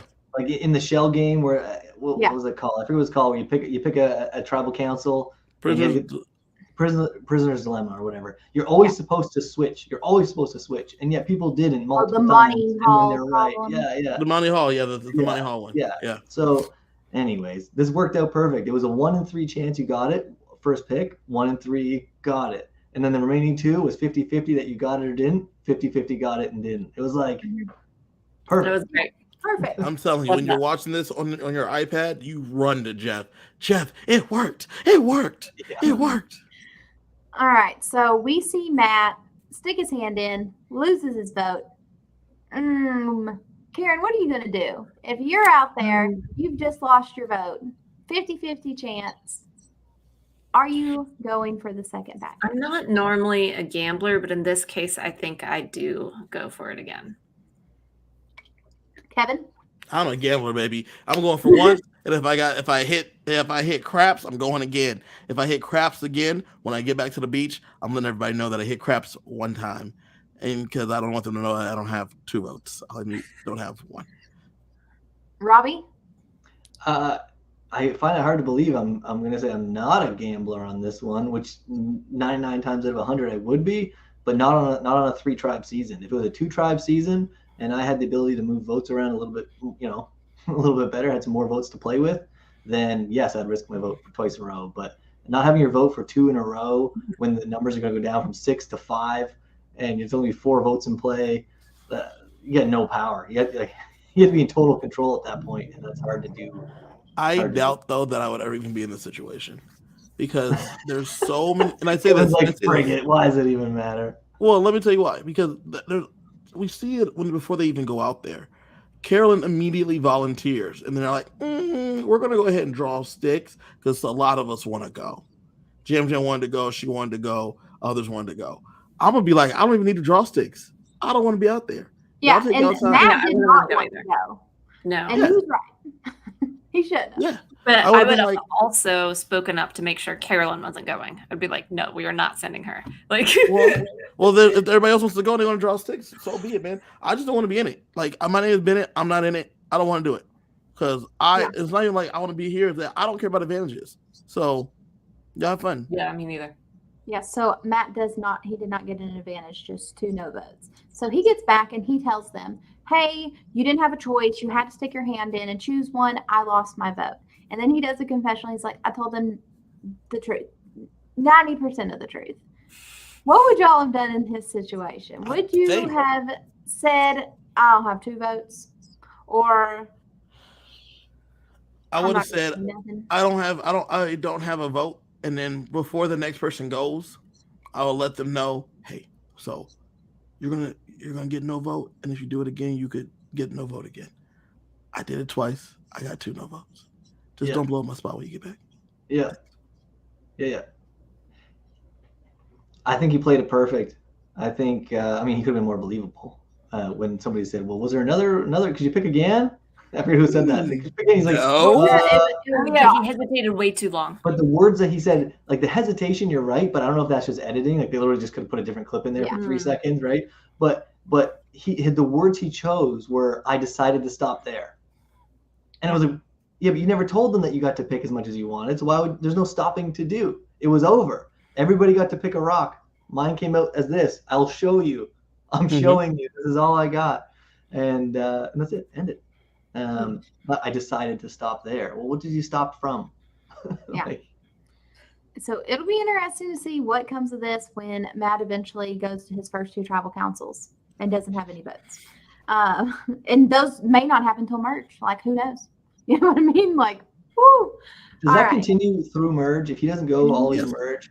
Because in the past, when they had they had to recite the phrases, and that basically ended, I thought, at merge if they weren't able to do it. No, because like Omer didn't have a vote at the merged Mhm. tribal because of Chanel.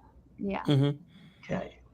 All right. So then we get Sarah. She does her little picks one, gets a disadvantage, decides to go again, and the heavens have opened upon Sarah because there is a new advantage in the game, and this is called the inheritance advantage. And I looked at the paper back when she was reading it, and has to be played in the voting booth before votes are read. So she has to know that things are getting played. But basically, the inheritance advantage, any advantages played at a tribal council, you get to inherit whenever you play this. And so, Secretly?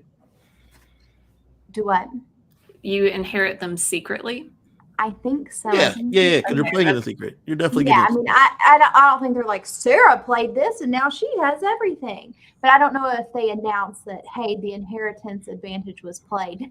Somebody just got a bunch of crap. Do you, Robbie, if you have this advantage and you play it, do you go to whatever tribal council you think there should be advantages? I don't know. It's gonna be a real crazy tribal tonight. But play If stuff. if I had the inheritance advantage, I would fight. So I would risk my game basically trying to find a hidden immunity idol, because you could then play it and get it right back again. Yeah. And if you play it, it would goat other people into playing theirs, and you could just rake in the rewards. And you could be so obvious and be like, listen, guys, I'm sorry I lost my mind today. It was on my bucket list for Survivor. It's embarrassing. It's an amateur move. I'm playing it tonight. And then everybody's like, oh, and then other people might waste their crap, right? Extra votes and all that stuff. And boom. And then all of a sudden you get it back and no one knows. And you get all their stuff. And then you I just love that live your idea. life. And I love that idea. I would go so hard trying to find that hidden idol that it would be ridiculous. Yeah, love that.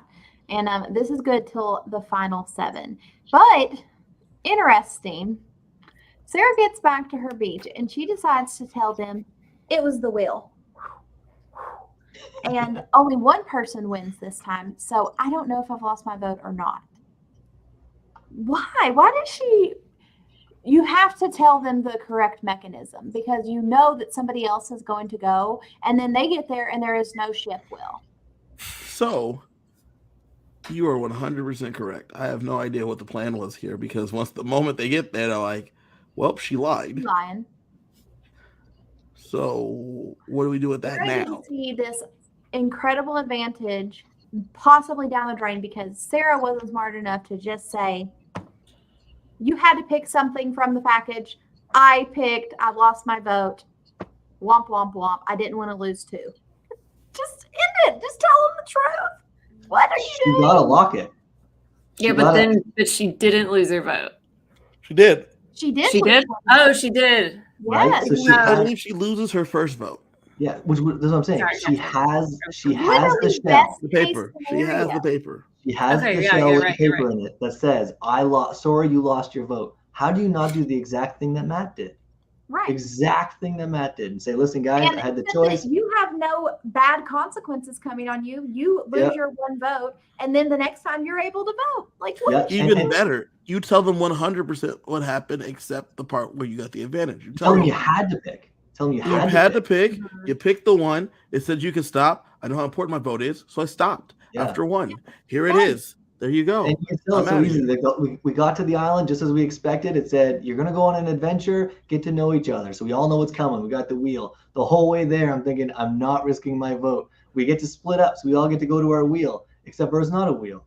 It's a bag. And it says you have to pick one. And I lost my vote. And it said, I'm allowed to pick again. And I'm like, F that. I wasn't even going to use the wheel. Here's my lost vote. Yeah. Like, don't do it, And guys. if Not worth I it. hear that, I say, checks out. I will Yeah. not believe that Robbie has anything else. He just showed me his lost thing, and I wouldn't risk it a second time. Come No. on, man. That sounds No. dangerous. Even though I said I was a gambler a minute ago, if I'm hearing Yeah. this story from him and he just told me how he wasn't going to do the will to begin with, Mm-hmm. I'm like, that makes sense to me. Yeah. Well, Robbie can't vote next vote. We'll figure it out after that. Yeah, Exactly. believable. All right, so our girl Lauren, she sticks her hand in, instantly grabs the bank of vote advantage, and this is where she one time will go into the voting booth, and instead of casting her vote, she will take the parchment, and then she will basically have an extra vote. So kind of like a you have to risk it, know when to use it type of situation. A Yeah. little bit different from something we've seen before. What do y'all think about this new advantage? I loved it. I love the fact that she didn't have to that she could use it whenever. It didn't have to be used on her first tribal council. Mhm. It was like down the road. Maybe I want to use it. Maybe people it will create some confusion as to why someone didn't vote. Yeah. Like what happened. I loved But it. another curious thing, Lauren gets back to the beach and she basically tells the truth in that, hey, you had to choose. I lost my vote. Yeah. But she also told what the advantage was, which I Right. thought was weird. Because since when do they ever tell you what the advantage is before you get it? Right. Yeah. Well, and I just want to say as well, I don't see how this is fair. I know life's not fair, but I don't see how this is equal at all to Sarah's advantage. Right. Sarah has a no risk, play it, and you might get idols and votes and everything back, or nothing. No risk, nothing. Here you go. Whereas she being Lauren has to lose a vote to get one later. It's not an extra vote. It's not a steal a vote. It's a steal your own vote, and you can keep it later. But I'm like, man, how do you give one tribe this uber power and the other tribe steal your own vote? Though is she tells them she loses her vote. Then, all of this stuff is going to be coming up. We can talk about it in a minute. We'll get there. All right. That's what happens at Shipwheel Island. Interesting to see what's going to happen at the next Shipwheel Island because these were some big things. So what's coming next round? All right. Time for the immunity challenge. We'll kind of skip through this challenge part for the most part since we're getting a little long-winded here. Love the tribal immunity idols. Like the sword and the shield, loved it. Super cool looking. Agreed? Agreed. I thought it was super cool. The swords and the shields. I love the challenge itself. It was great. I love how excited Jeff was about it. Yeah, I agree. Even though it's not a real sword, as is shown whenever he grabs it by the blade later to hand it off. So no worries about any cuts or a big scary knife. All right, so typical tribal immunity challenge. Has a little swimming portion. Got to row in the boat, round the buoy, get your chest. Interestingly, Lauren really, really struggles in the water. How are you going to come on Survivor and not be able to swim? I absolutely. Because sometimes people don't know how to swim, Kylie. Keep it moving. I'm a bad swimmer. Like I can swim, but I'm not going to be able to I don't know. That's something I worry about if I was on Survivor because I get winded really fast in the water. Statistically speaking, there's 18 people out there. Someone's gonna have a hard time.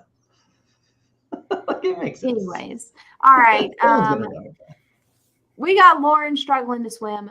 Then we got our girl Carolyn over here yelling with each pull of the trunk. just to cap it off, because why not?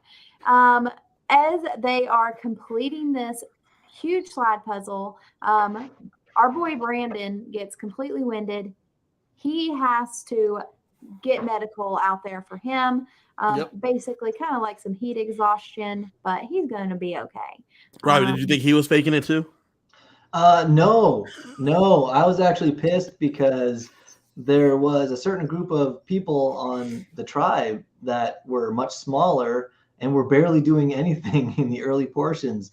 And I'm like, how do you not pull your weight? You might not be as strong, but pull as hard as you can, push as hard as you can, do what you can as hard as you can, and then show you're trying. And yet say names, Robbie. Say names. It was big. Well, watch the video back and you see some of them asking questions. They're not even sweating yet until they're pulling the rope and they realize that Brandon's gassed. They're like, oh well, Jesus, we better start actually doing something here. And they start pulling the rope. But like, no, Brandon did more than enough. If I was him, I would have stopped halfway through and been like, I'm not doing this whole freaking thing myself. And guys. this is the day after he has spent 4 hours dragging coconuts. Imagine how sore. I was thinking about that. Imagine how sore you would be. Yeah. And then and dehydrated. Like, oh my God. And like not eating and sleeping. I don't know how they do it.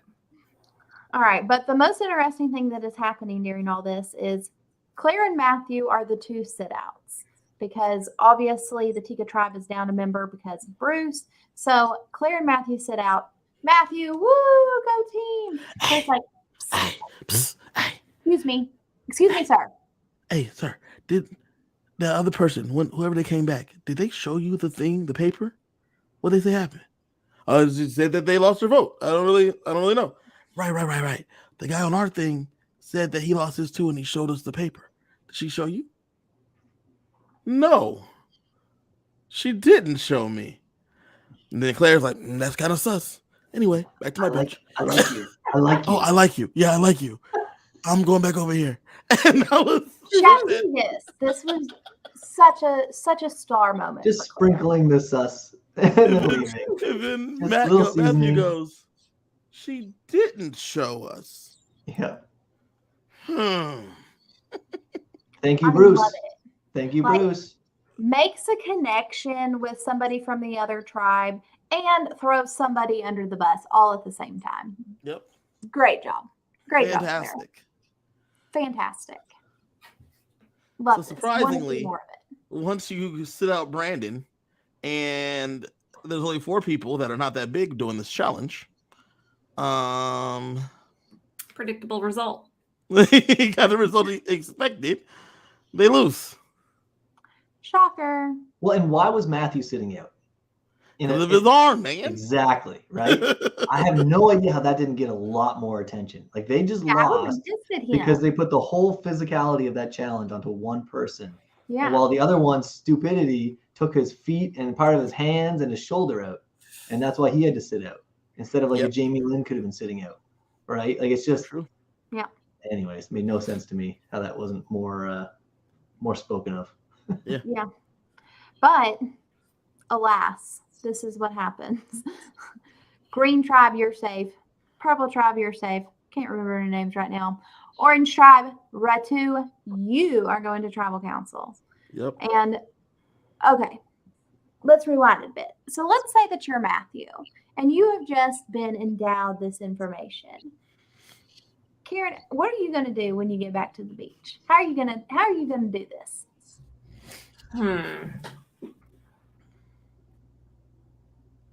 Maybe ask to see the paper. Ooh, you're going to put her on blast. All right. I don't know. So information like that, I tend to just sit on it and see when to use it. I'm gonna grab my bestie and be like, "Hey, bruh." So if I didn't feel like I could work with her, and I thought that she was going to be the one that needed to go, then that's when you use that. But is that the case?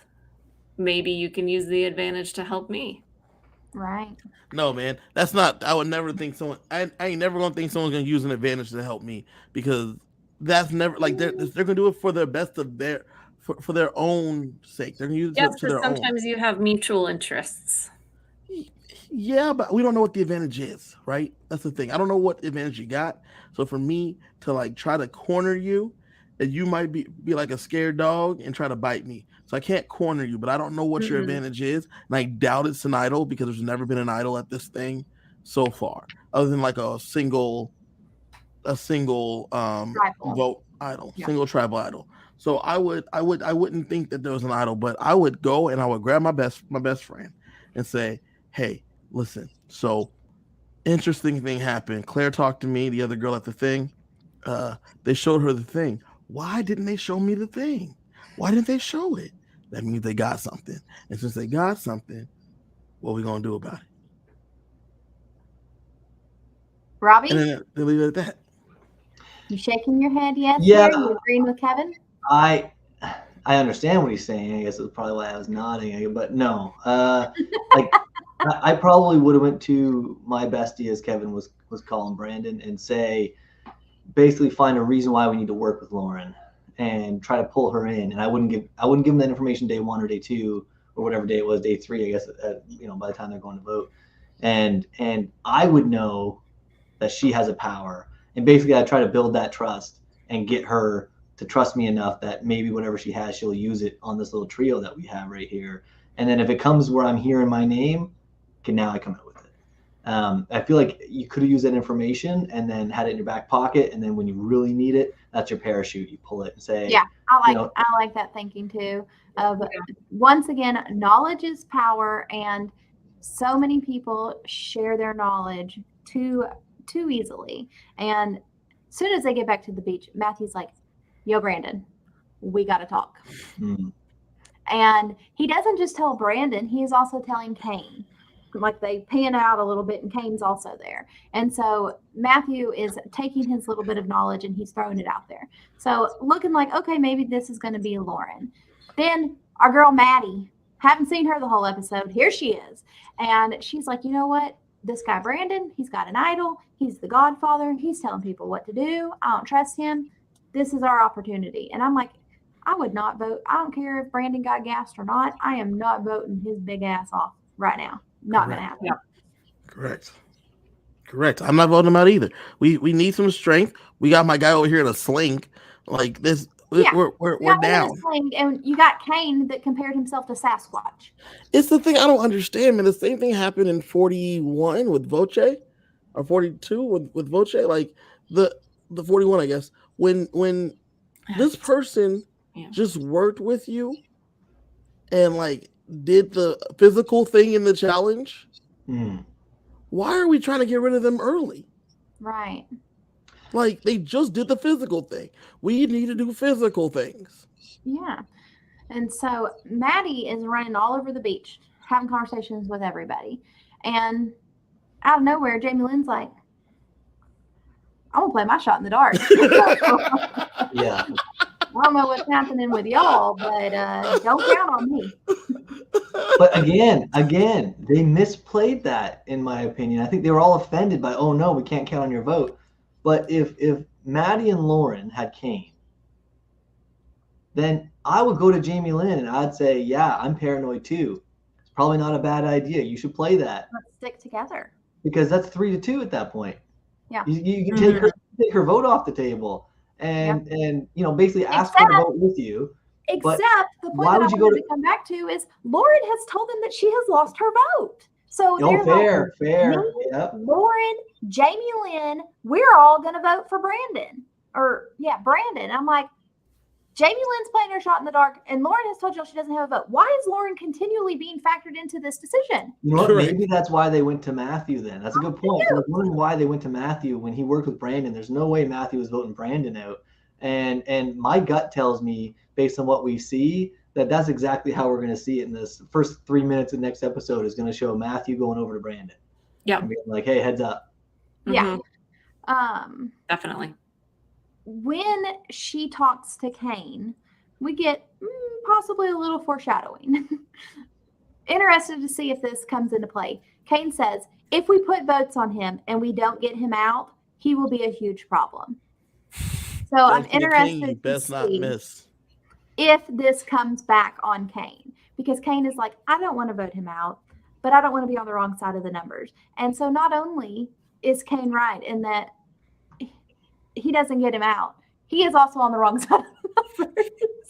So, oh, Kane, I'm a little bit worried for you. And he had such a good day. Like, he did not play like I expected him to. I thought he was going to be, kind of all over the place, a little Jacob Derwin-ish, and very calm. Like I really liked what I saw from Kane. I wrote down Nick Wilson, Yeah. and the reason why I wrote that down was because when you watch the episode, I watched it back again today. When you watch it the second time, you notice that Kane is almost always just standing right behind the people talking. He's just there. Yeah. And he's included with just because he's there and he has all the information. Even when they were picking who's gonna pull the coconuts, where was he standing? Behind the other two big guys.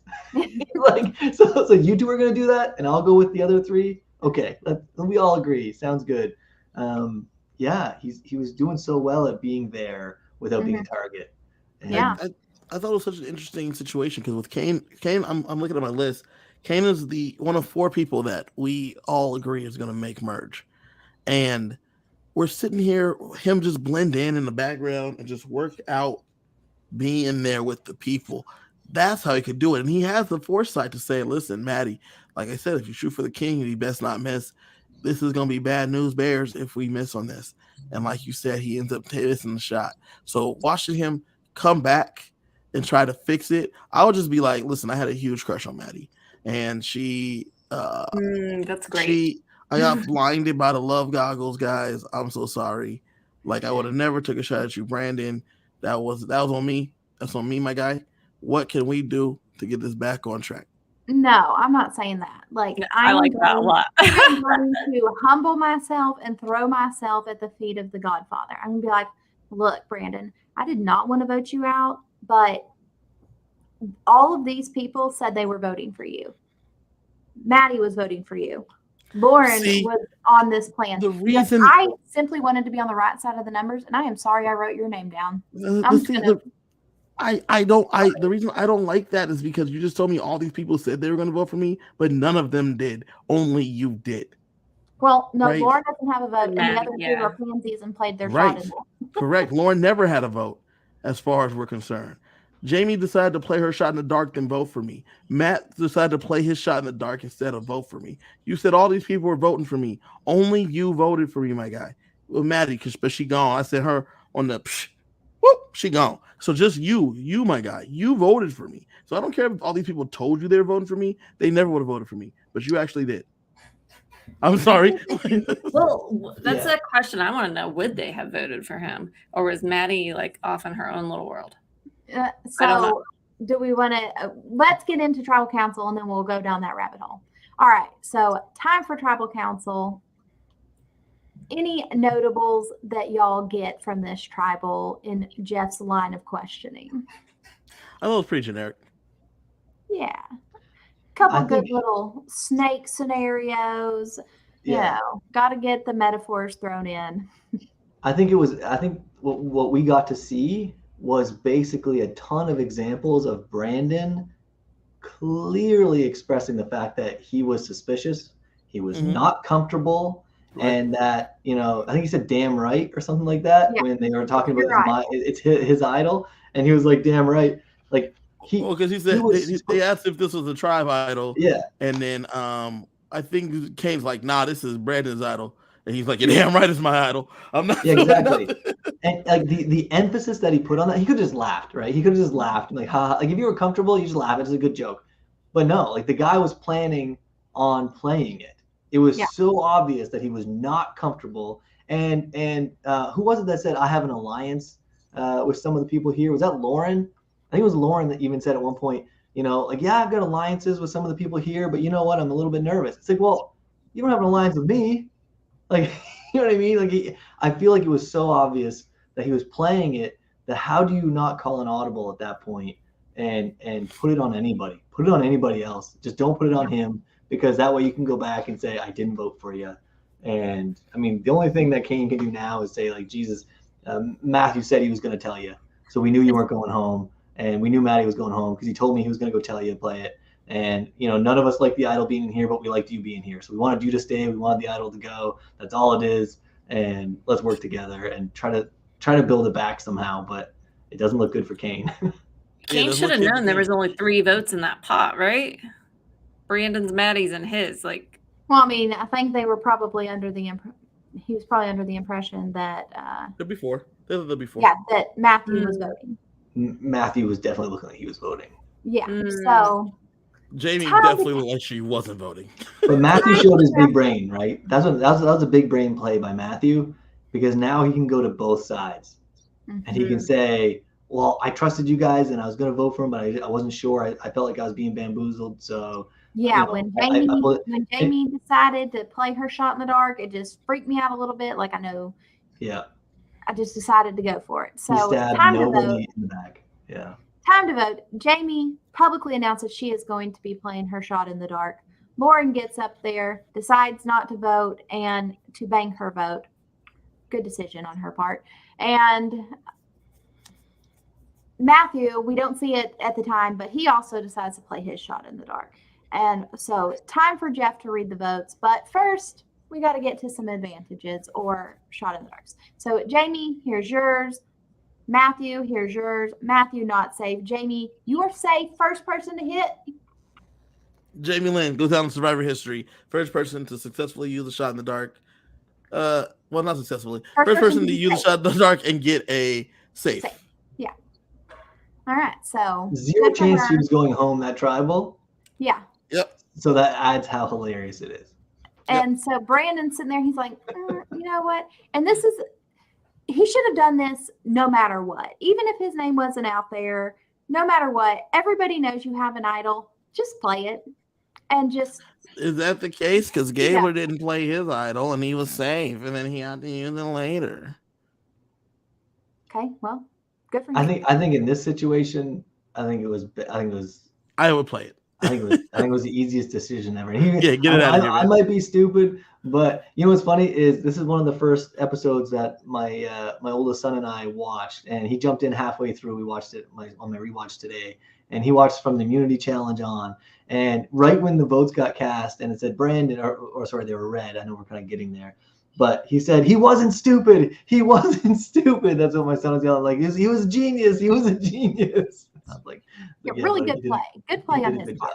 Yeah. So, all right. Let's get into the votes come out. Votes come out. Kindly forgot where we were. Votes come out. Oh, I'm good. Okay, votes come out.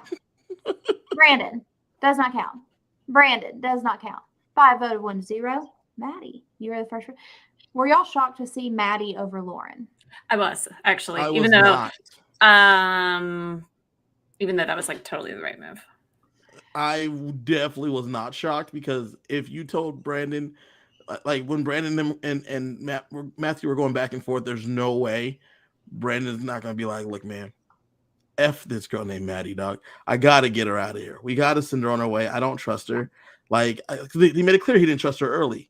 Like, that was the thing, is that he didn't trust her from earlier in the game. And then, especially if he might have heard that his name was out there, there's only one person putting my name out there, and it ain't Lauren.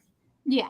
Yeah. And I'm sure that that's probably what it comes down to, is they're like, oh, Maddie's throwing your name out. Whoever it is that tips them off, Maddie, she's the one spearheading this. Who spoke to Matthew? I forget who it was. It Lauren Maddie. or was it Maddie? Okay, Maddie. So that right there was probably the kiss of death. If Maddie would have went to Lauren and said, Lauren, you go talk to Matthew, right? But instead, it was Maddie. So then when the message goes back to Brandon, it's Maddie just came up to me and told me this. And he was like, I already didn't trust her. And now she's going to my ally. Like, how stupid of a play can this be? She's got to go. And that was probably the end of the conversation. So by a vote of 1-0, Maddie is the first official person voted out of Survivor 44. Second person overall leaving the game.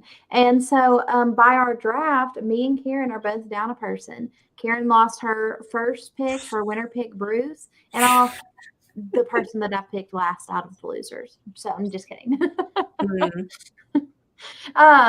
But anybody sad to see Maddie go? I am. I didn't think she would go far, but I was hoping to get a little bit more mayhem from Maddie. and maybe instead of Chaos Cast, we had Mayhem Maddie. But love it. you know, it's a shame. And you saw in the exit where she said, you know, she's proud that she came in and she played hard. And if you're gonna go out, like if you're gonna go first, at least you didn't look like a lamb. Right, exactly. You know, She was playing hard. She went out exactly in the way that I thought she would. Playing too hard. Yes, exactly. And going for a Jason, man. just calm down because she's smart. She was never going to go for a woman first. So, Kevin, look at your little paper there. Tell us, how did we all think Maddie would do? So, Robbie had her making merch. Only Robbie had her making merch. And how did we all have Bruce doing? Only you and Karen had Bruce making merch. I mean, I had him winning the whole game. Well, I'm just saying. No, Karen. Until we see Bruce come back in his future season, you know, I don't think that this is an L for me and Karen. This is an act. We'll revisit this in a few years. That's a capital, bold, italicized, underlined. This is an asterisk. We'll see what happens when he comes back. Now, one thing that was interesting, I listened to a Maddie exit interview, and she said that she and Brandon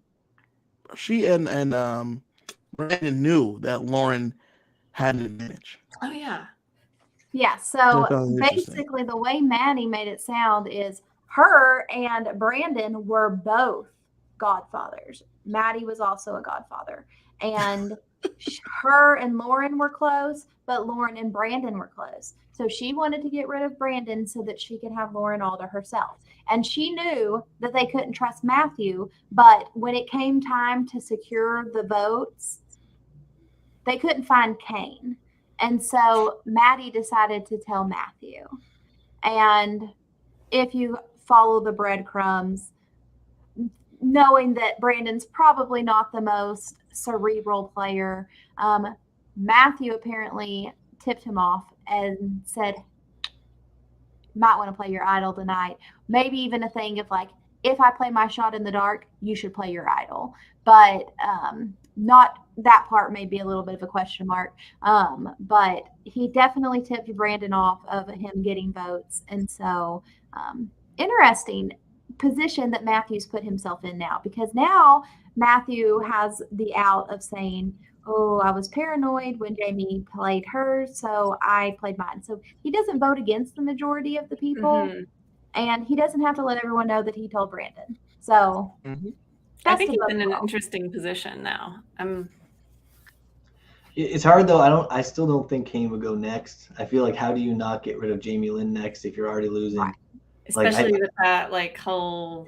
I don't see a lot of value in the challenges there and the frantic play and the fact that she was even considering voting. Well, no, apparently she was the name that was originally it was understood. That's the problem though, right? That's according to Maddie. That's according to Maddie. Yeah, fair. Maddie could have always been the name. She wouldn't know. True. Yeah, could have been. Because I did hear her say that, and I don't. But if you're the one going home, that's the story that was told to you. Yeah. Well, but she only got one vote, so she wasn't the one that was going home. So, well, I guess we'll have to hear from other people later. Yes, it'll be interesting to see. So now this tribe's going back with 5 people. How do we think this group does in comparison to the other 2 tribes? Are we going to see them back again next week? No. I think the luck's going to run out for Jam Jam and the crew. I don't know. I had Tika going to tribal consecutively. When I went through the preseason cast assessment, I had Ratu just running the table with challenges. But the fact that Matthew's got a bum shoulder, that's a huge disadvantage. You've got Matthew basically injured, and Jamie not being very helpful, presumably. And Lauren is tiny. Lauren's good. She's not going to have the muscle mass to, contribute physically. The swimming challenges to, if that plays a bigger part. Right. Possibly her swimming. I feel like there's a great chance we see Ratu back again. I think Soka's got a beautiful opportunity right now to run a couple challenges. We're not going to know anything about Soka till we get to the merch, because exactly. that is your, 41 blue tribe. Yeah. So, right. with the first episode in the bag, who is your winner pick? Kevin. It was Claire. It still is Claire. I'm picking Claire. I'm always going to pick Claire. Even when Okay. Claire gets eliminated, I'm picking Claire. That's who I'm picking to win. Robbie. God damn, I had Kane coming into the episode, but he just put himself in a very, very difficult position. Oh man, Helen. Helen, okay. Did he just say Helen? Yeah. Karen, who's your new winner pick? I haven't. Oh, Flash, who's you sitting home next week, Karen? This is Yeah. I might switch to the Jam train. Oh no, not Jam. Don't do that. He's cursed. He's cursed. The Karen curse. No, I'm kidding. All right. I am stuck somewhere between Jam, who I feel like just hearing how much Jeff loves this season, like it's got to be Jam, right? It has. And Jam is who I picked for my official winner pick in our draft, our money draft. That is who my gut thinks is going to win. But then, like watching Franny, I still got a little bit of love for my girl Franny. So, are we going to be updating our pick every episode, or is this it? I don't know. We'll see. Update it. We'll see. Let's update it. Let's keep it going. Okay, I feel okay then. We'll call an audible. Yeah. So I'm between Jam and Franny, but if I got to choose somebody, I'm going to choose Jam. So, okay. All right. One more thing before we wrap this up. Bob says, "Did you see the chessboard and pieces in the voting booth? They have to be there for a reason." 100%. If they're not, I will be extremely disappointed. I will be almost as disappointed or more so than I was at the birdcage, was as simple as it was.